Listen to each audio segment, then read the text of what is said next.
So, nag-umpisa talaga ako ng vlogging dahil sa Adobo. Naabot ko yung requirements ng monetization at pagkita sa YouTube. Meron po akong dalawang YouTube channels na nag-monetize. Kung paano mag-umpisa ng YouTube channel ng halos walang ka-effort.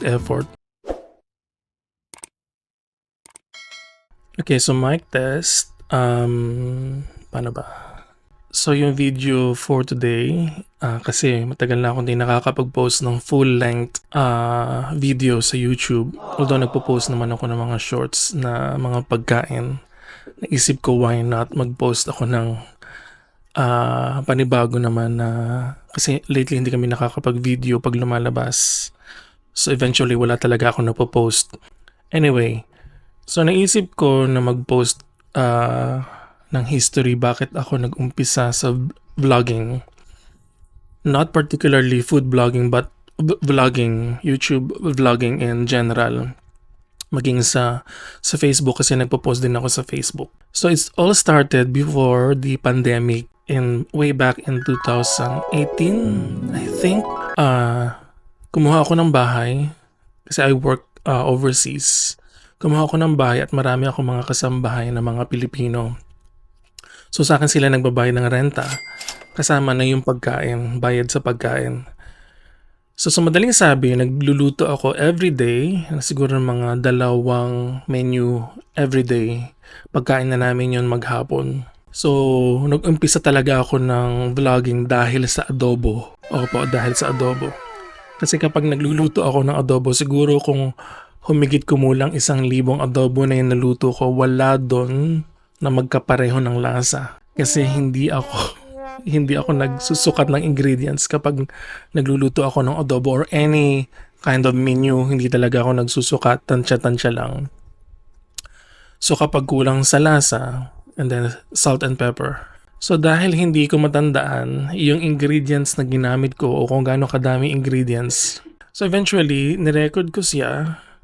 And then nakalimutan ko kung saan ko nilagay yung recording ng adobo. So no use din. Wala rin kwenta yung video ko. So successively, nag-video ulit ako na nag-video. And then hindi ko na naman matandaan kung sa ko sinave kasi marami akong cloud accounts and marami din akong I have 2 or 3 computers and then 2 cellphones. So hindi ko matandaan kung saan ko nilalagay yung mga recording. Doon ko naisip na why not i-post ko sa YouTube yung video.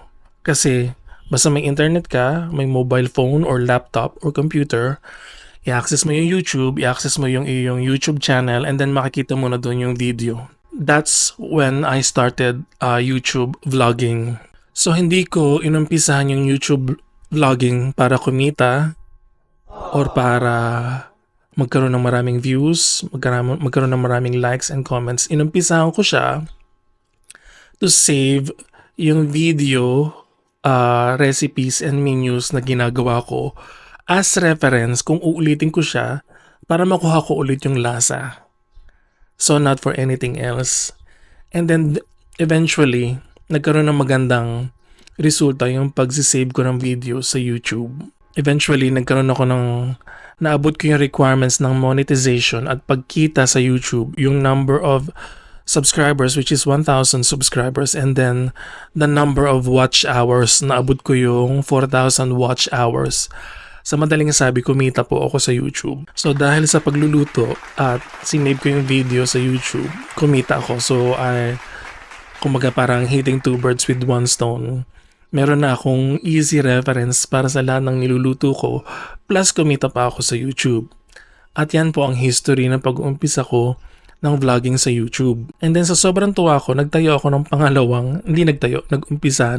ulit ako ng pangalawang YouTube channel na eventually na-achieve ko na naman yung requirements para sa monetization. Naabot ko yung 1,000 subscribers and then naabot ko yung watch hours na 4,000. Mabilis ko naabot yung watch hours kasi meron akong ipinost na isang video na nag-viral within 2 days. Siguro after 2 weeks na naumpisahan ko yung YouTube channel na yon, ay naabot ko yung requirements ng monetization at kumita na ako dahil lamang sa isang video na nag-viral. Maraming nanood at eventually tinapos nila yung video ay ang haba ng video. Kaya naabot ko yung watch hours and then marami ring nag-subscribe. Meron po akong 2 YouTube channels na nag-monetize. Kasi madali lang naman gumawa ng YouTube channel and then mag-post ka ng videos. But I will discuss that in future discussions video kung gusto nyo malaman kung paano. Doon nag-umpisa lahat. Doon nag-umpisa ang aking YouTube vlogging dahil sa adobo at pagluluto. I started that not it wasn't in my plans. It wasn't in my plans kasi hindi ko naman talaga iniisip na magkaroon ng YouTube channel kasi mas gusto ko yung manood kaysa mag-umpisa na sarili kong channel kasi mahirap yung production. But that was before. And eventually, I can also teach you if you're interested kung paano mag-umpisa ng YouTube channel ng halos walang ka-effort. And then, probably, malay mo mag-monetize ka.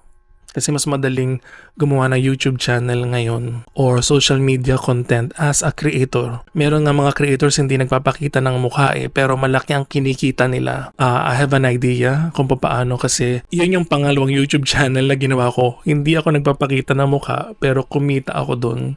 Nagko-commentary lang din ako. Minsan hindi nga ako nagsasalita Actually, hindi ako nagsalita. I just repurposed other people's videos and then kumita na ako. Ayun, so doon nag-umpisa ang aking journey into YouTube vlogging.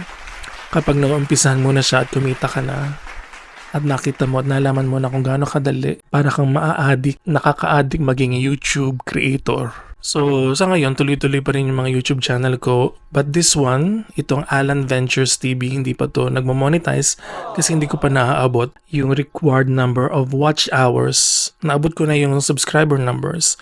Pero yung watch hours na requirements ng YouTube, hindi ko pa naaabot. That's why I'm doing this video para maabot ko yung watch hours na yun.